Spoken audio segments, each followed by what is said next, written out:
Next ఈ హనుమాన్ తర్వాత అదే మ్యూజిక్ డైరెక్టర్ కంటిన్యూ చేయాలని పెట్టారా గౌరీ అదే గారు? అదే మ్యూజిక్ డైరెక్టర్‌నా? మ్యూజిక్ ఆ! డైరెక్టర్ ఆ! గౌరీ ఆ! గారు దీనికి రీజన్? అహా! లేదు సార్. అంటే కొంత ఇతిహాసాస్ బ్యాక్‌డ్రాప్ ఉంది. చాలా హై ఇచ్చి ఎలివేషన్‌లు ఇవ్వగలిగే స్కోప్ ఉన్న సీన్‌లున్నాయి సినిమాలో. బీజం వెరీ స్ట్రాంగ్ ఉండాలి కదా. బీజీఎం వెరీ స్ట్రాంగ్‌గా ఉండాలి. అండ్ మోరోవర్ మా సినిమాని నమ్మి మాతో పాటు వేరే పనులు పెట్టుకోకుండా ట్రావెల్ అవుతూ మల్టిపుల్ టైమ్స్ చేసి చూపించి అందరం కలిపి వర్క్ చేసే లాంటి అట్మాస్ఫియర్ హరి గారితో ఉంటుంది.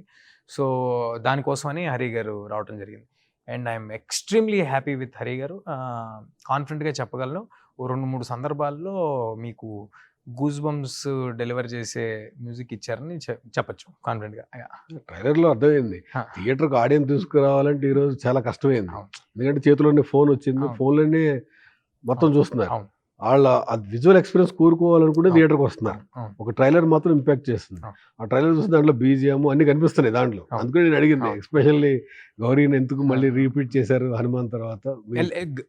హరి గారు is very talented music director sir. I'm telling ఆయనకి ఇంకా చాలా with in very short span మీరు చూస్తుండండి ఎక్కడికెళ్తారో. 'హనుమాన్‌లో' కూడా ఆయన కాంట్రిబ్యూషన్ అంతా ఇంత కాదండి. చాలా చాలా ఎక్కువ కాంట్రిబ్యూషన్ హరి గారిది. యాహ్!